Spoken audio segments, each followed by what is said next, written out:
We're Earth Force. We are a national nonprofit and the home of environmental action civics. In field chats, you'll hear research-based, actionable tips and inspiring stories of youth-adult partnerships that empower young people to become environmental decision makers. Thanks for tuning in. Let's get started. Hello, and welcome to Field Chats, Environmental Action Civics Essentials, brought to you by Earth Force. I'm Alyssa McConkey, Chief Program Officer at Earth Force, and today we are thrilled to be here with some special guests to talk about authentic student learning in New Mexico.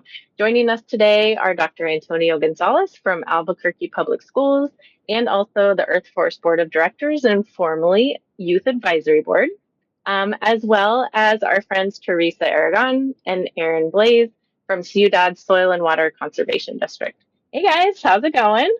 Hi. Good. Yay. Yay. All right.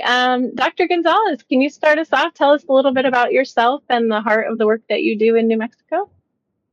Well, great. Well, thank you for having me. I'm happy to be part of this. I am a native New Mexican, grew up in northern New Mexico, came down to the big city of Albuquerque to begin my undergraduate studies and haven't left. I've become a teacher, a principal, and now for the last several years, I've been a district level administrator in Albuquerque, currently serving as Deputy Superintendent of Operations for Albuquerque Public Schools. But before all of that, I was involved, going back to the fourth grade, I was involved with Earth Force at its very beginnings at the Kids World Council in Orlando, Florida, where a proclamation was built by the delegates at that time, who met with then Vice President Al Gore to really to build this proclamation that basically called to action student voice in around civic engagement with a specific charism or nuance with environmental awareness and being good stewards of our environment. So went on to be on the Youth Advisory Board and been involved with Earth Force over these last several years. Currently serving on the Board of Directors and just really have a heart for the work of Earth Force because it aims at really facilitating and empowering young people and their voice. So very passionate. Thank you so much. Thanks for being here with us. Theresa, you want to go next? Yes, I am Theresa Aragon. I have been with Ciudad for going on 4 years now. Shocked. As a lot of people new to hearing who Ciudad Soil and Water Conservation District is, there's a lot of confusion about who we are and the work we do. So I'm really proud of the outreach and the education that we provide to the community partnerships. So I'm really passionate about taking kids outdoors and trying to make sure that they are comfortable really shining in their own way. You know, it doesn't have to be writing an essay. It doesn't have to be perfect at PowerPoint. If they want to do art, if they want to bake, if they want to deliver how they see the world in their lens, we're here for it. Yeah. Awesome. Thank you. Erin, take it away. So happy to be here. So yeah, I'm Erin Blaz and I work for Ciudad as well as the education manager. You know, I think we work in a field where we're trying to amplify this idea of stewardship. And I think as an environmental educator, it's at the heart of the work that we try to do is that kids walk away from learning with us with like a little bit of that care that builds off of, you know, experience after experience that they become future stewards of the environment. And I think that learning, when I was introduced to the Earth Force model, it clicked. I was like, that is what we've been working towards. This is the meat behind the work that we do. And environmental education has gone on a long journey itself and who it's represented and who it's for. And I think there's a noticeable effort in amplifying the student component in that. Like, you have a place in this. Your voice matters. you actually have a lot of knowledge and things to share with our community. And sometimes adults really listen more when there's a youth telling them how important this is. So I feel like we've tried to incorporate not just Earth Force, but like that kind of meaningful experience in our programming. And I'll say that teachers are a really huge component of the work that we do. We're really directly, mostly involved with training teachers and helping to support them. And I think that's really, we're becoming advocates for teachers in the sense that like we do have this focus and this goal with youth that they have these outcomes as participating in our programs. But it's also about empowering teachers to have that voice and grow and learn and learn how to work in partnership with their students. I think that's a really it's a really critical component of the work that we do, and it's also not easy. Yes, isn't that true? Yeah, thank you for mentioning the teacher component. And I guess since you all are in just these different areas of education, formal and non-formal, it would be interesting to hear from you about where you're currently seeing the most impactful examples of this kind of like authentic learning. When we talk about Earth Force, a lot of times we'll say things like student-led learning and authentic learning, and we relate back to our essential experiences, which we'll link in the show notes. But basically we think about authentic learning in the way of it's like connecting young people's lived experience and their interests, and then like learning in partnership with them. So there's not like a person saying, here's what you should do. It's like in partnership with these young people. And then the learning results in something meaningful, right? Like there's an action or something taking place, and bonus points if that's like in connection with community. So we say a lot of different things around like authentic learning, student-led learning, things like that. But in that realm, like that learning that's really engaging young people, where are you seeing the most impactful examples of that taking place? And maybe Dr. Gonzales, we could start with you. Yeah, I really believe that the most impact in a student's life around authentic learning comes when we celebrate and lift up their community as an asset, and really connect what they're learning in the classroom with who they are in their lived experience. A couple of examples I've seen is there's a real movement of community schools in Albuquerque, and really throughout the nation. There's different examples of that work done pretty well. And when we provide examples for our students to really see, hear, and feel their community in their curriculum, the voice of their families, the culture and heritage of who they are as people, those connections are powerful because they create and facilitate a sense of belonging of that young person in their learning space.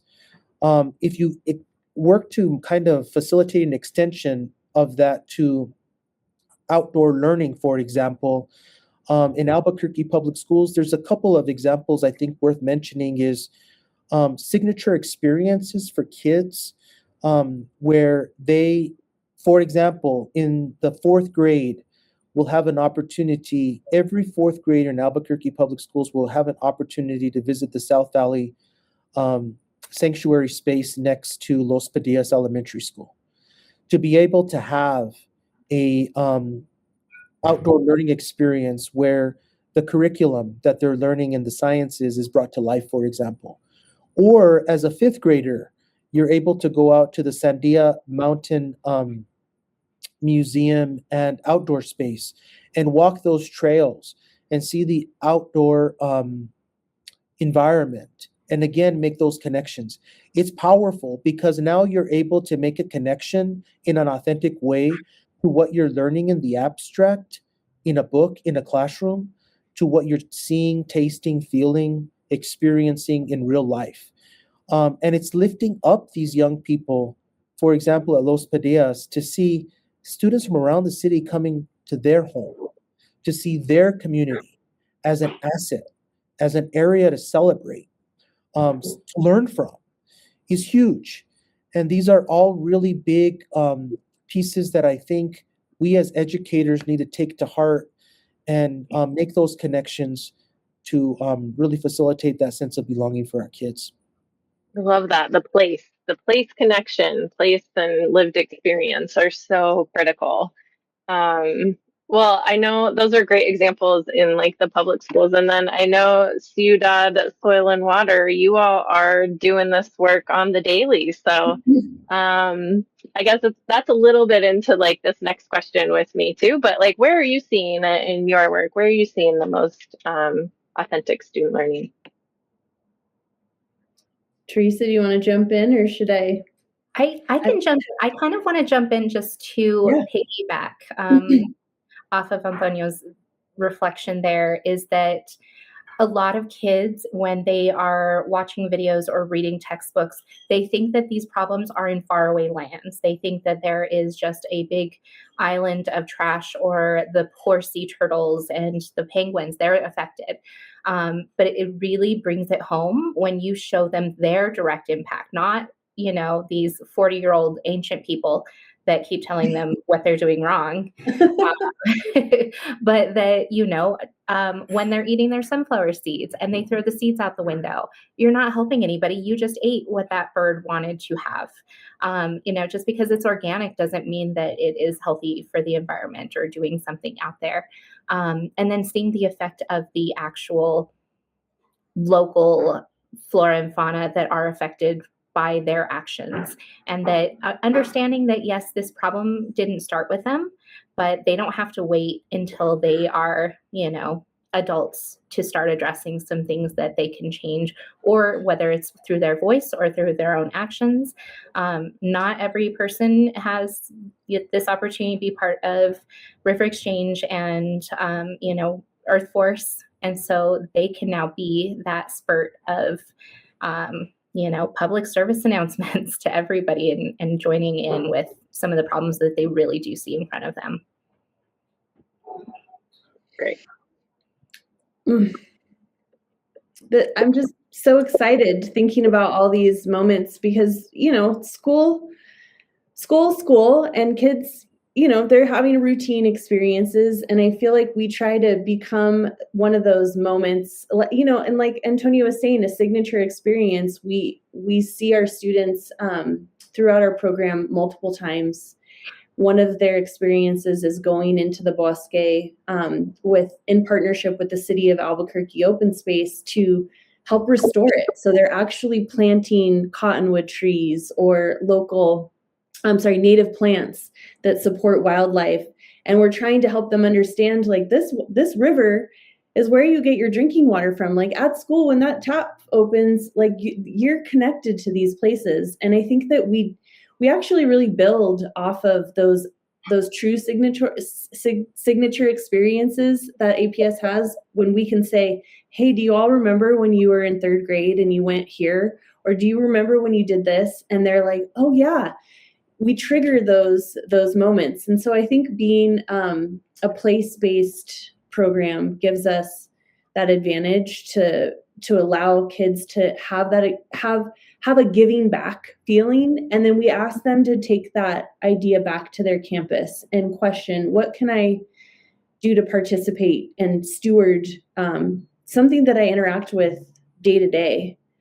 I also want to add too that one of the challenges of being an environmental educator and in this world, like, we exist because there's problems. And sometimes our messaging is problem focused. But I think that what makes it authentic is that building in the Earth Force process allows us to give them skills of, like, actually my community does have assets and resources. Like, we do have strengths.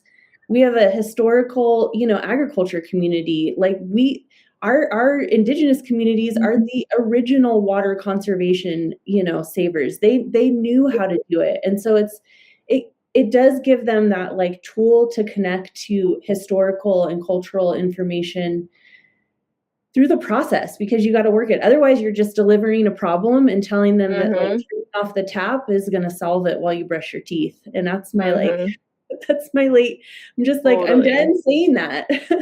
Yeah, well, in environmental education, so often it's, in the past it was like, here's your individual action that you can do. And while that's important, we know that like at the level of the community and trying to think about like the long-term impact of things that the policy and practice changes and those kind of spaces are where we can see a really an even bigger impact than an individual practice.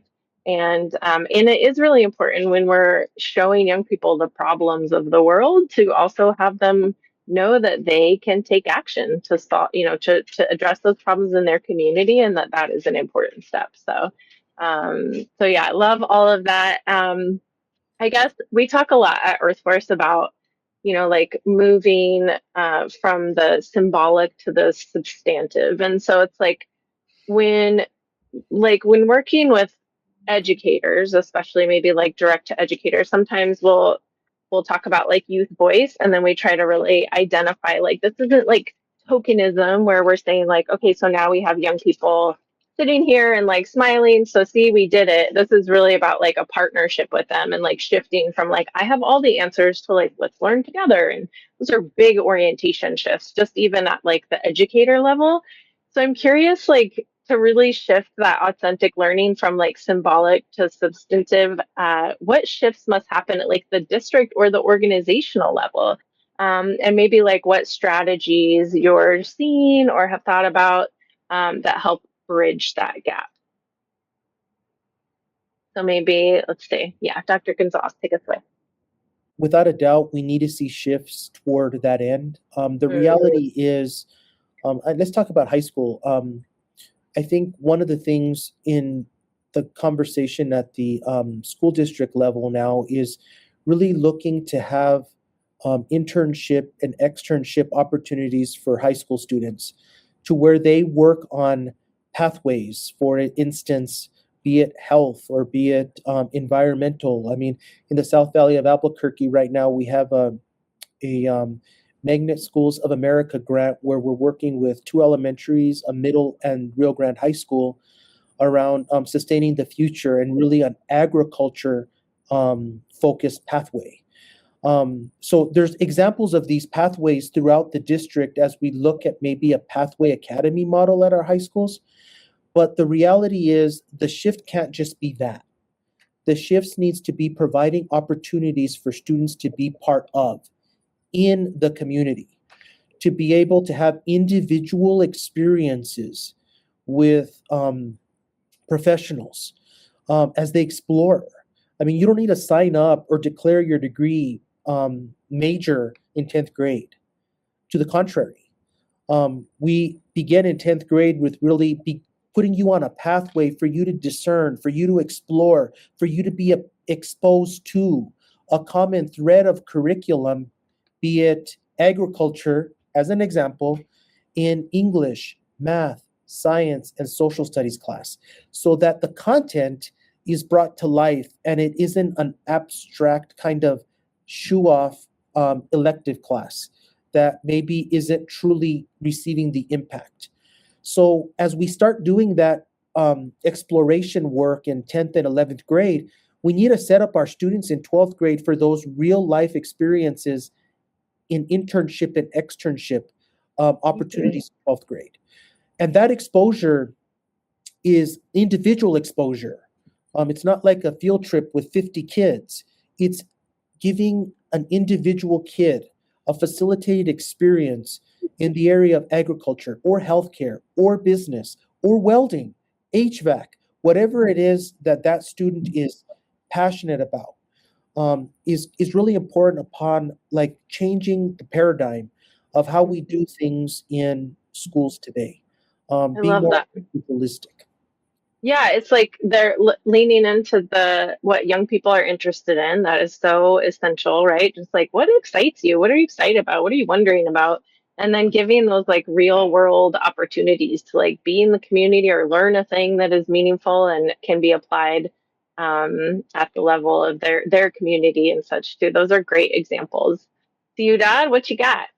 I think, well, since we're kind of focused right now on fifth grade, but looking at expanding into middle and high school ages, I think we still always come back to hands-on learning. And it's a real simple term, but it really has that, you can see the kids that have the engineering brain shine when they're thinking about like how a water system works, and like they want to put it together or build the model on the ground. You can see where those things come out, or the one that's really good at taking notes and like detailing the process.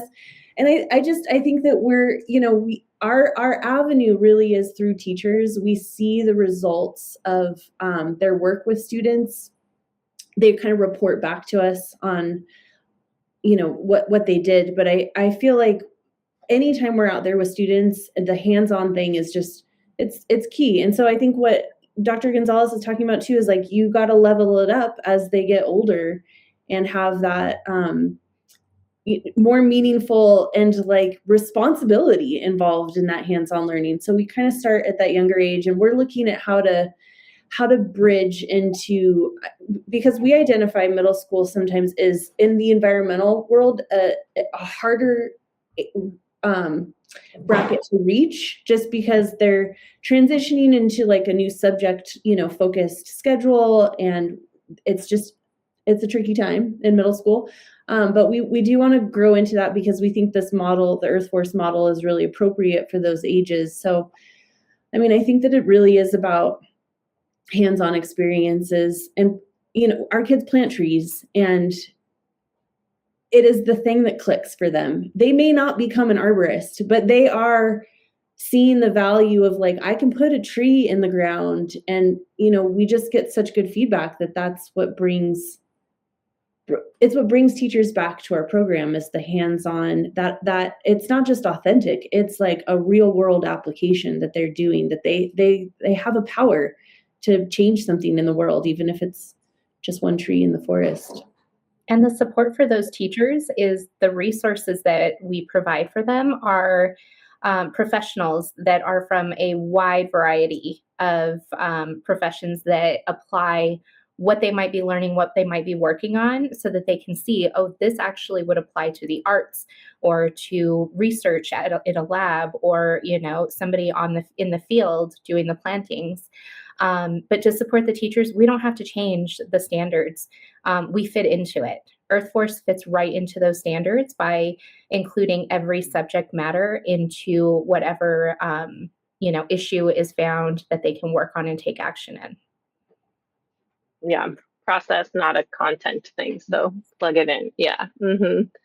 That's great. We talk about, having been in this work at Earth Force now for a number of years, and having talked to a lot of young people who have been through the program or heard stories like you, Dr. Gonzales, of young people that experienced some opportunity where their voice was heard in a new way as a young person, either, 20 years ago or 2 years ago or whatever. I have seen just the impact of being asked to share your voice, of learning in a different way, of being at the table when decisions are made, just all these different ways that are so kind of uncommon for young people, but how they influence them so much. I think that like when I listen to these stories that I've heard over the years of young people saying like, oh my gosh, this adult talked to me, they asked me questions, they were interested in what I had to say, I got to share my voice in this place, or I had this really amazing learning opportunity where I got out and was in my community, I connected to it in a different way, all of that. I think we know through research and through that experience that I just shared that is how we create engaged citizens now and in the future. And I mean like engaged community members that are, know how, have the skills and the experiences to connect with their community and show up, and participate. And so I get really excited about that. And I'm just curious from you all if we could wrap up with like, what happens in 5 years? Like what looks different in 5 years if every young person has this, has these experiences? And it sounds like in Albuquerque, there's a lot of opportunities to have these experiences throughout their learning. What changes? How do these students then walk out in the end? What's different?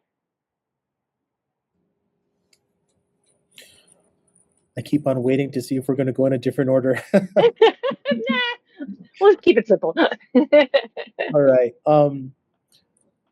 You know, Earth Force did that for me. Earth Force truly, from the youngest age of being an elementary school student myself, it gave me a voice in a very, just a very tangible way. And I really think about, as New Mexicans, we live in a very special place.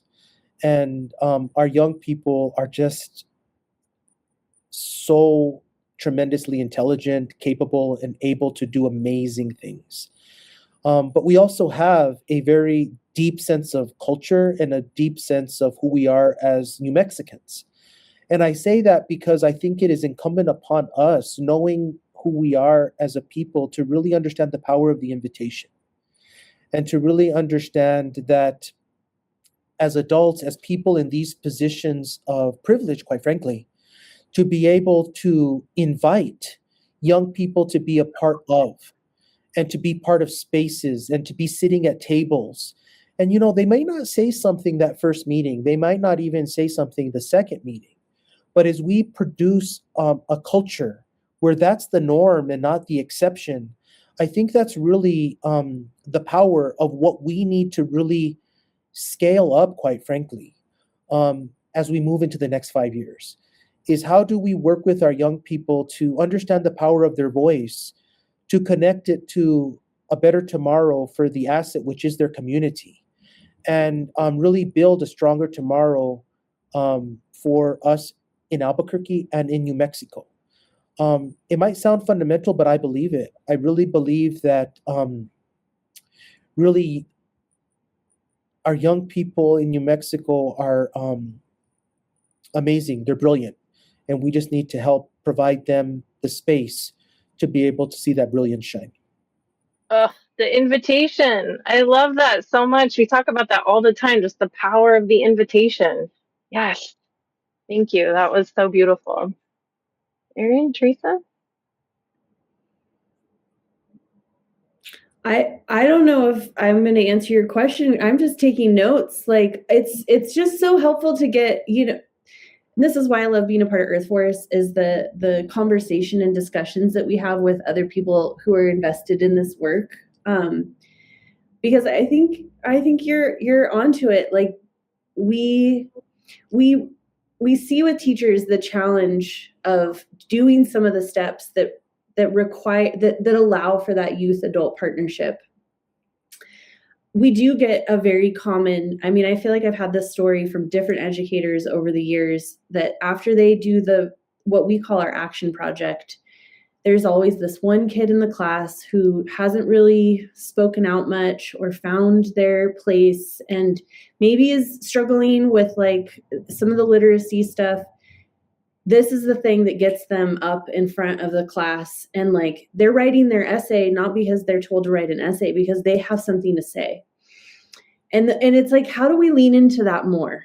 I think that's why I'm over here writing notes down. Like we want to help teachers find that space for students, but we maybe need to make that space for students more ourselves. Like we have the power to do programs with youth, and we do, but we don't always like put them in that role. We see ourselves as like the teacher is their leader, but we are also the leaders of this work. And so I'm leaving with notes on how we can create more space for that in the way that we help facilitate the process.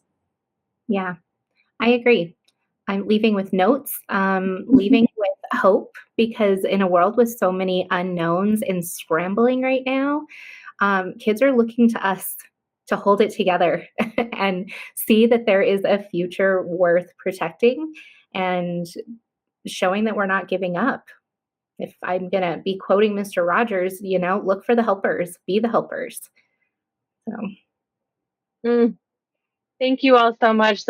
I felt so honored to be able to host this today. Thank you, Kristen, for having something else to do, because I get to be here and hear these stories and connect with you all. So it's really special way to spend some time. Thank you so much for being here. And thanks to everyone who joined us today. or are watching our recordings, as always, let us know what you think over at earthforce.org/podcast. And don't forget to rate us and review us on Apple Podcasts and Spotify. Thanks, everybody. See ya.